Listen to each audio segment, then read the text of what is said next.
Are any of us really surprised that Kyle shot Sam? Kyle kills people, okay? We've seen this over and over again. So why would Sam be any different? Well, a lot more has happened in this episode than just that. So let's get started with this recap, shall we? Now, I broke this scene down in a video that I published like a couple of days ago. So if you missed it, don't forget to check it out. I'll leave it linked above.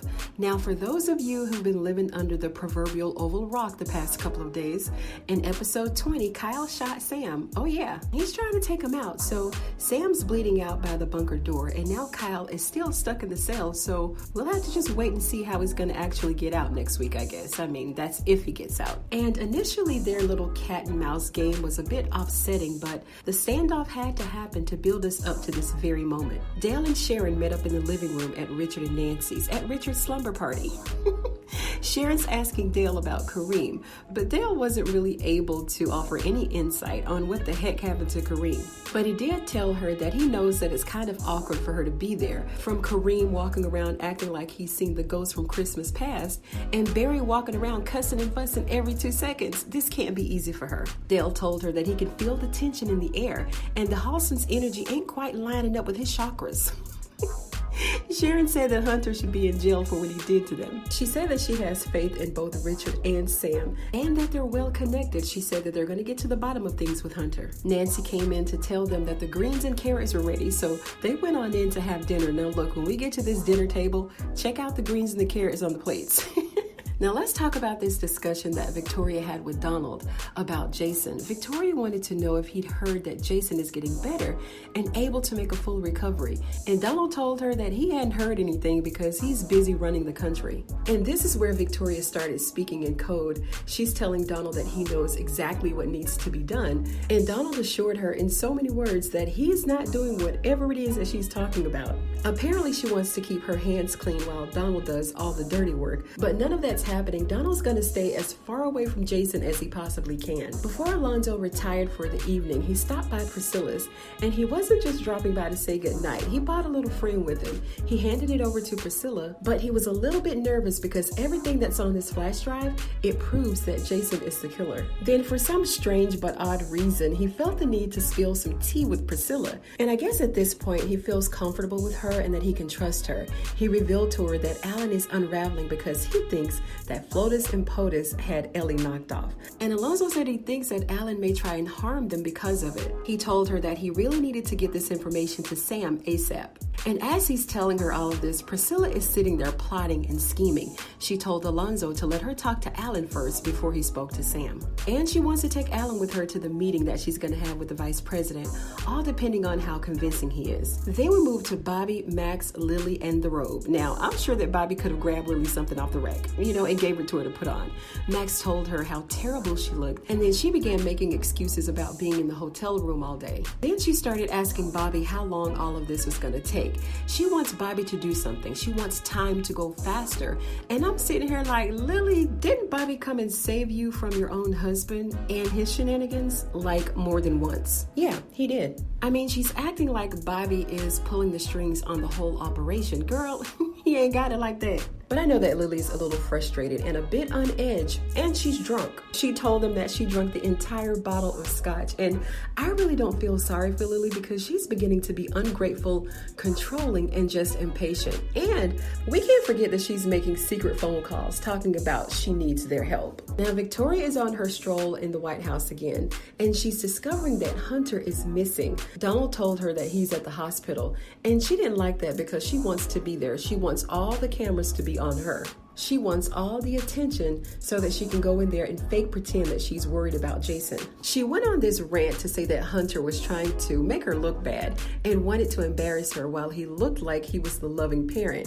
But Donald had to let her know that there was no press involved, not at all. See, Victoria thinks that everybody thinks the same way that she does. She's driven by greed and how something looks. But Hunter, he appears to be genuinely concerned for Jason, him and that nurse that he's been chasing. And she's trying to humiliate Donald again by saying that he still didn't know where Lily was.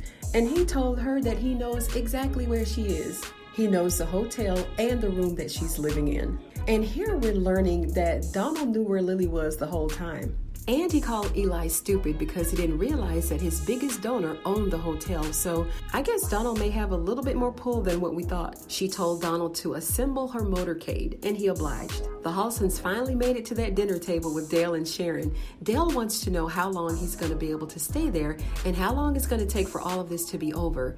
He and Sharon are more concerned about Barry because he be on one every time he enters the room, and this dinner was no different. He came in the dining room and apologized to everybody for acting a fool earlier that night. And while Barry went upstairs to wash his hands for dinner, Kareem came to the door. He said that he needed to come in and talk to Sharon, but he was a little bit hesitant because of Barry. But as soon as they get into the living room, here comes Barry. Here comes Barry, and he goes off once again. And look, there are two things going on right here that's going wrong. And Nancy and Richard need to really find an alternative way to help Sharon and the gang. And Barry just needs to be respectful in his parents' house. He did a whole lot of cussing on his way out that door, and I don't know why Richard is dancing around the fact that he needs to just put some hands on Barry real quick. They know that Barry is immature. They know he can't control his emotions, and they know he's still weak for Sharon. And of course, we understand why they invited Kareem in, but Barry may have to push his feelings aside for the sake of another person going missing or killed behind the White House shenanigans. And Richard and Nancy have to give a little too and find another way to help everyone stay safe without hurting Barry's feelings. But look at Sharon and Dale. They scared to blink. Alonzo went over to visit Alan, and Alan was very apologetic for taking the service weapon to work when he told him not to. Alonzo asked him if he took the gun to the Oval because he saw him on the camera. He told him no, but we all know that Alan took it in there and he should have used it. Alan said that he just wanted to have a drink and lay down. And now Priscilla is at the door. Alonzo left, and she told Alan that she has her suspicions about Ellie. She told him that after Hunter was done having an affair with her, he had her killed. Now Alan thinks that she's just a cook and that she has a vendetta for revenge because Sam slept with the First Lady. She said that she's gathering evidence and going to take it to the Vice President. She thought that it would be a good idea for them to exchange stories and then go from there. Victoria made it up to St. Rose to see Jason and to give another award-winning performance, like she cares about her son. She started reminiscing about when Jason was younger, before he could talk, and then she said that this was the time that she actually enjoyed him and that he looked cute. Cute? Jason almost lost his life, and all you can think about is how cute he is because he's laying there and can't say anything. Victoria, how much more vicious can you be? Then Hunter chimed in to say that she never loved her son. She never took care of Jason. She's always pushing him off to nannies and shipping him off to boarding schools. And the reason that she can't stand Jason is all outlined right here in this 10-page backstory that I wrote in Victoria. And it goes into grave detail on how she has no emotion when it comes to Jason. It's all outlined right here. So go ahead and tap the link right up above or in the description box below. It'll open right in your phone. They had their usual banter back and forth with the name calling and putting each other down. He told her to go home back to the White House. There was no press there, so she really didn't have any other reason to stay. He told her that he wanted some alone time with Jason, and the next thing she said was very telling. She said that Hunter didn't want to spend time with Jason when he was alive, so why now? Hunter said he's still alive. So when we saw the previews last week, we know that she's planning to help Jason to leave Earth. This way she ain't got to worry about him opening his mouth to talk to the press. Then she gonna pray and ask God to forgive her. Then she answered her own prayer and said that she was a goddess. Lord, this woman is horrible, just horrible. Hunter left out to go and chase the next brown nurse he saw in the hallway. And then when he left out, Victoria pulled something from her purse and moved over closer to Jason's bedside. Just a couple of moments after this, the nurses came rushing into the room and Victoria started yelling and screaming, "What's happening? You said he was fine."